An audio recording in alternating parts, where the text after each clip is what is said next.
Owen Wilson became one of the biggest comedy actors of the 21st century, but his entire career was one big accident, because if it weren't for a student film and a last-second casting decision, we never would have heard of him. Contrary to most stars, Owen never dreamed of being an actor.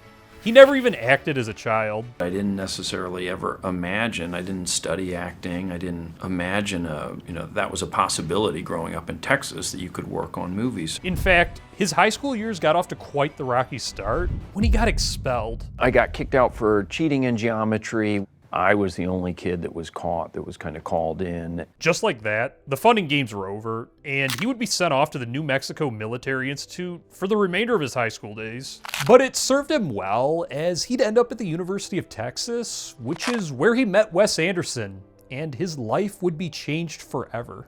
We had a playwriting class together. Didn't talk to each other much in that class. In fact, never spoke to each other even once. Didn't meet until the next semester. And I always thought, who's this guy I think he is? This antisocial guy sitting in the corner. But I was doing the exact same thing. Though the standoff dynamic between the two of them wouldn't last forever, because just 1 year later, they'd become roommates. And it seemed like Owen didn't learn his lesson at all when it came to cheating. He had the better room. The idea was, okay, at the end of the first semester, we'll switch to make it fair. But he didn't want to switch, and I said, okay, well, what are we going to do? I have a paper. Do you want to write this paper for me? And it got an A. But they were on the verge of something huge, because being the roommate to an aspiring hungry director inadvertently pulled Owen into the world of writing and acting, and neither of them had any idea that the small project they were about to embark on was about to launch both of their careers, because they began writing one of the most successful indie comedies of all time together. Though funny enough, the movie was actually supposed to be a completely different genre. And originally when we were writing it, we wanted to do sort of like a Godfather type movie, like a Goodfellas, like a real gritty street movie. And then it just became clear as we looked at the pages that we didn't really have the background for that type of thing. So we decided to go in a comedic direction. After a long rewriting process, Wes and Owen secured enough money to turn Bottle Rocket into a short. Given the lack of money, Owen didn't just become a first-time writer, but a first-time actor as well. Apparently they did well enough, because the short got into Sundance. But more importantly, it caught the attention of James L. Brooks, one of Hollywood's most powerful producers. Jim Brooks, James L. Brooks. Right, giant producer. Yeah, he saw it and wanted to come to Dallas, wants to see where we're living and stuff. We're all living together and we're living in like a real kind of dump of a place. I actually think that helped get the movie made as much as anything, because he sort of saw how we were living. He's like, Jesus, if I don't help these guys, who will? Suddenly, what started as a small little friend film project was turning into a Hollywood film. Though at this point, Owen had thought his time as an actor was done for. When Jim Brooks brought us out to Los Angeles, I always kind of expect, they'll probably want to cast some real actors. But to Brooks' credit, he allowed Owen and his brothers to remain the stars of the film. It was Owen's first taste at this new lifestyle, but at first, he wasn't taken seriously at all. I'd started to tell people, like, well, what are you doing out here? And I'd say, we're making a movie. And then they'd be like, well, who's in it? And I go, I'm in it, and my brother's in it, and my other brother's in it. And they're like, kind of, their eyes start to kind of glaze over, and they're like, who directs it? And I go, my friend, Wes, directs it. And a couple of years later, the movie was finally completed, but it was initially viewed as a disaster, and the status of the film was in jeopardy. Because that one, was really kind of a, tortured post-production process of not test screening well, and it seemed like it might not even come out. Sundance, the film festival that started all the momentum for the short film, even ended up turning them down when they resubmitted as a feature. So they made adjustments and tested the movie again. But the test screening went about as poorly as it could have. Ever did Bottle Rocket, we had a test screening process. Oh, Bottle Rocket was Thank fun. you. That was a great Thank you. movie. But we had like half the audience walk out of the test screening. Which was something so traumatizing that Owen said to this day, he still won't watch his movies with audiences. I've personally had several people walk out of movies that I directed, and it's an incredibly shitty feeling, so I can definitely empathize with him. They just couldn't catch a break, because when it came time to release the movie theatrically, it was a massive flop, not even grossing $1 million. Though the movie would eventually gain in popularity, attaining cult classic status, and even making it on Martin Scorsese's top 10 movies of the 90s. It's not my personal favorite, but it's an incredibly impressive film when you know the backstory that went into this.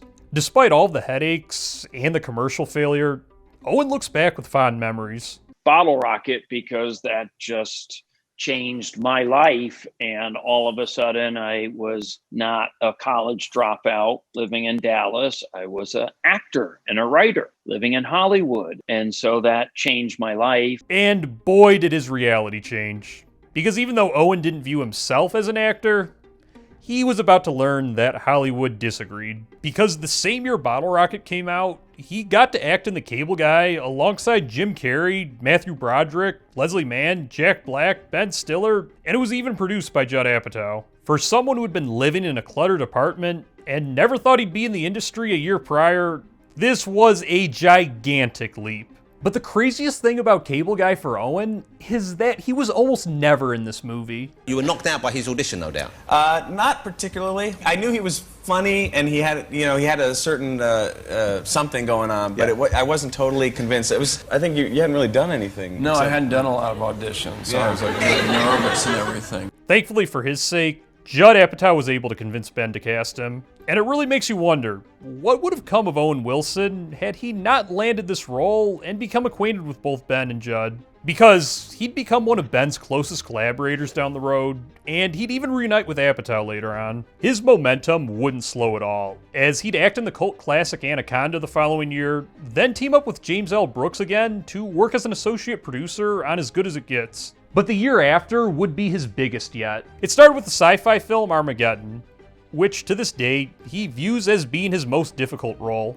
Armageddon, there was a lot of stuff of us being in the spacesuits and being on the asteroid, and they were not that comfortable. That was just a long, long shoot. Then he'd team up with Ben Stiller again for the drama Permanent Midnight, which was a fine movie, but nothing I plan to rewatch. The depiction of heroin addiction just made me squirm. And he rounded it all off by reuniting with his old roommate to co-write the comedy Rushmore. I don't know what you see in her. I don't think she's right for you. What's that supposed to mean? I mean, she's... At this point, his career was really all over the place. He was acting one moment, writing the next, and then producing. The genres he was acting in were everywhere too, and it'd be a couple of years before he really became a big comedy star, because the following year, he'd co-star in the horror movie The Haunting, which, I'll admit, I really dreaded having to watch this movie. When I make these videos, I always watch all the movies the actor starred in, and when I saw Owen Wilson star in a 2-hour film that got destroyed by both critics and audiences, I wasn't thrilled to say the least. But this movie was actually okay. It definitely loses momentum in the second half, but the movie wasn't the waste of time I thought it'd be. It's a really interesting concept too. If you aren't familiar, it's a remake of the 1963 film about a doctor who tricks insomniac patients into participating in a study about psychological fear in an isolated mansion. Then things go south when the study commences. I thought Owen gave a solid performance, and it also dawned upon me when watching this that it's the main movie spoofed in Scary Movie 2. Woo, that's heavy. I better use my strong hand. Oh, clumsy. Look, you got the panties. He also did Breakfast of Champions and The Minus Man to round out 1999. His accidental acting career up to this point was already more successful than most actors could ever dream of. But the turn of the century would be quite the turn for Owen's career. It started by acting alongside a childhood icon in Shanghai Noon. It was incredible working with Jackie because I remember as a little kid growing up in Texas seeing Cannonball Run, so he's been around doing movies forever. And it was interesting watching his kind of karate movies are very different from kind of the violent type of karate movies that you'd maybe think of. They're more sort of Fred Astaire type, kind of funny. Being completely honest, Westerns are probably my least favorite genre, so I never really got into this one, but it seemed to be well made for what it was. This was when Owen really started to feel like he had made it. So maybe the first movie that I lived through, Shanghai Noon, I was like, okay, I'm gonna treat myself to something, and I got Porsche. The guy's kind of showing me the car, and he's like, you're not gonna get sand kicked in your face with this car. I was kind of insulted because I was like, I'm not getting sand kicked in my face now. And then when I got it, then like all the salesmen came out and started cheering for me, like, you did it, Owen! And the good vibes would only continue, because immediately afterwards, he'd act in the classic Meet the Parents. a role he landed thanks to the relationships he had been building. It was lucky that I got cast. Ben had suggested to the director, Jay Roach, that maybe I would be good. And I think, working with De Niro, I was really nervous. Just another moment to look back and wonder what would have come of his career had Ben decided not to cast him in The Cable Guy. Because it went from Ben not wanting to work with him to it feeling like they were now doing a movie every year. Which is funny because the next year they'd actually do 2 movies. The first of which was Zoolander. I remember there were some male models working on Zoolander as extras and things and little scenes, and then a couple weeks into the shoot, one of them felt, I think they're poking fun at male models, and there's a bit of a mutiny with some of the male model extras. I revisited Zoolander when preparing for the Ben Stiller video, and this one really surprised me. I remembered liking it, but it had a way better all-around plot than I remembered, and was also super funny. You think you're too cool for school, but I got a news flash for you, Walter Cronkite. You aren't. What are you trying to get crazy with, I say?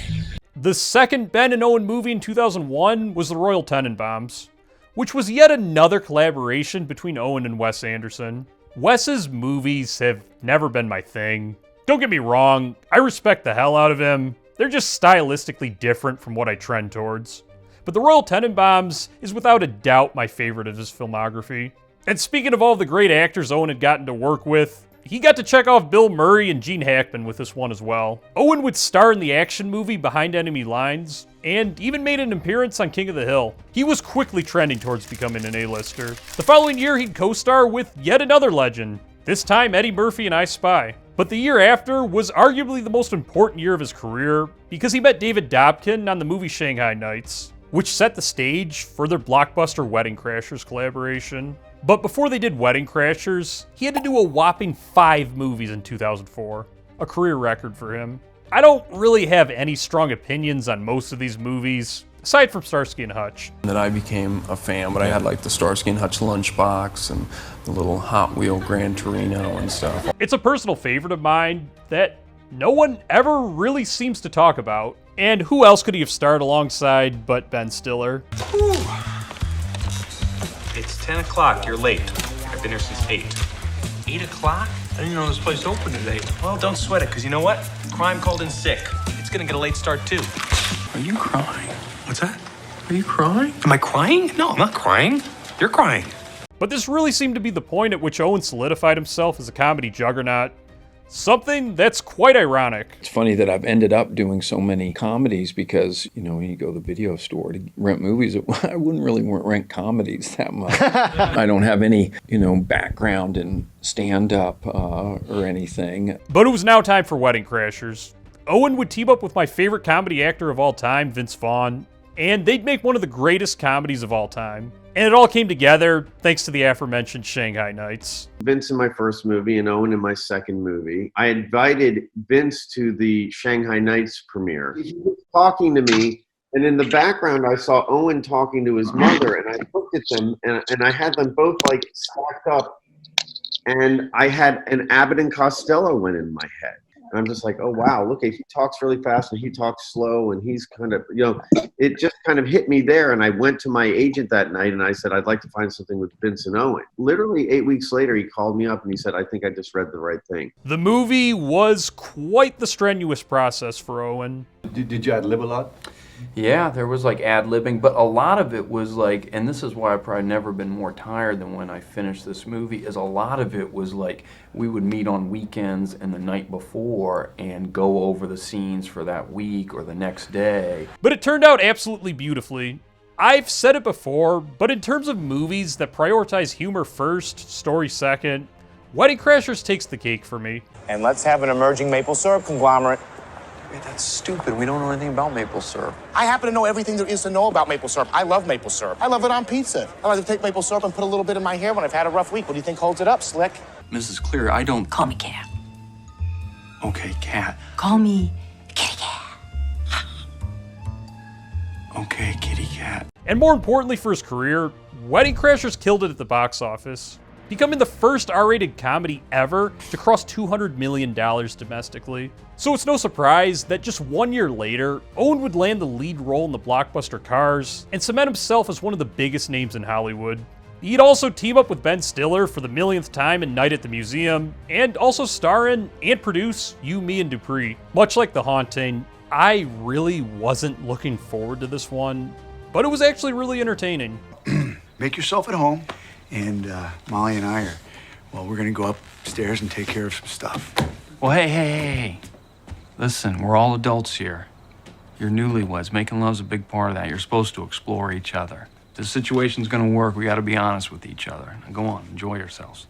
Pump away. I think I only laughed twice at this movie, and I wouldn't call it a classic by any means, but it's way better than the critics will lead you to believe, and definitely one that if you love these 2000 style comedies, you won't be disappointed. He was landing lead roles left and right, following it up with another Wes Anderson movie, teaming up with Judd Apatow again for Drillbit Taylor, and then finishing off with Marley and Me. To the outside, things appeared to be going incredibly well for him. In fact, he even got the opportunity to star in another one of the biggest comedies of the century in Tropic Thunder. But that came to a halt when tragedy struck.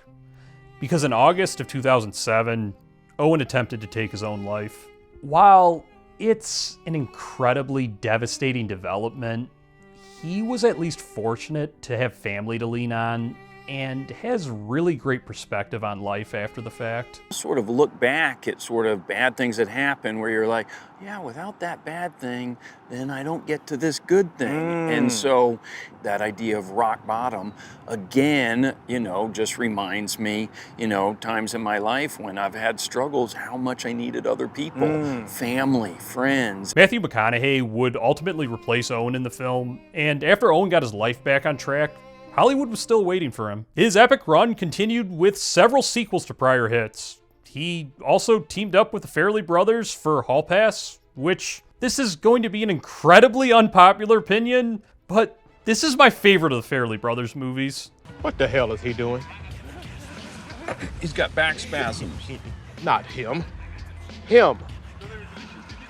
Gary! What are you doing?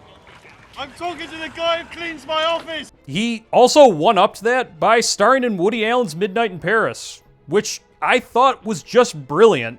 Can I ask you the biggest favor in the world? Would you read it? Your novel? Yeah, it's like 400 pages long, and I'm just looking just for, just an opinion. My opinion is I hate it.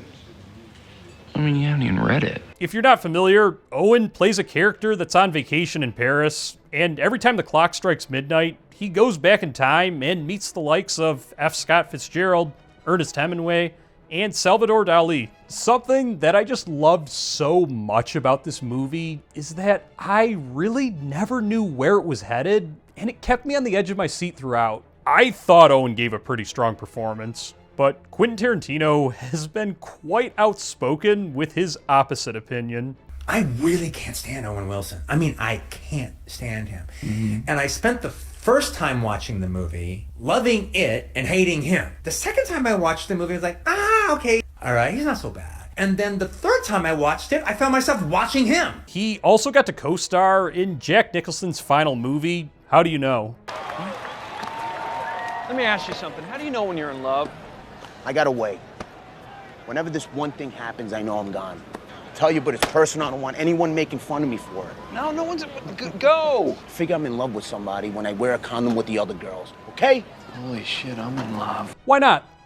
The guy got to act alongside pretty much every other legend. It was also a bit of a homecoming for Owen because it was directed by James L. Brooks, the guy who jump-started his career. It's like, I think because he played such a big role in our lives and kind of helping us, that like Luke and Wes, and we always kind of think of him still kind of as just really look up to him. He also did a movie with Steve Martin titled The Big Year. You might have never heard of it because it's one of the biggest box office flops I've ever seen, only bringing in roughly $7 million on a $41 million budget. And that's the funny thing about this stretch. A lot of the movies he starred in flopped pretty hard, yet he kept getting cast in lead roles. And that's just not something virtually any other actor can say. Things really carried on like this for the next 5 years. There are a few that I'd like to hone in on. For starters, The Internship. While it wasn't as good as Wedding Crashers, I'll never pass up the opportunity to watch a movie that Owen and Vince did together. You gotta meet my friend Nicky. You'll love him. Nicky, Nickelodeon, come over here. Come meet this guy, Graham. He's in the internship program with me and you. You're interns? Yes. Shut up. You're so old, though. Oh, excuse me? Oh my God, I feel terrible. I feel so stupid. don't be I feel excited. terrible. I feel No, terrible. for I what? just, I thought you were important. Why do you bring me over to introduce me to this guy? It's like he was your best friend. You introduced me to Hitler. If you've never seen the unrated version, give it a watch. The movie was clearly intended to be rated R, but the studio decided to release a PG-13 version, making a much worse movie and undoubtedly contributing to its less than stellar box office performance. Then there was Inherent Vice. This time, Owen got to work with Paul Thomas Anderson. Why? Because it would be my ass and my family's too. It's like a gang. It's like once you're in for life. I found this movie to be incredibly frustrating. It just wasn't for me. But on top of that, I only watched it because Owen got top billing and was listed as one of the leads. Yet, he was only in it for about 5 minutes, and the movie is 2.5 hours long. They clearly tried to use his name to sell the movie, but even that didn't work out.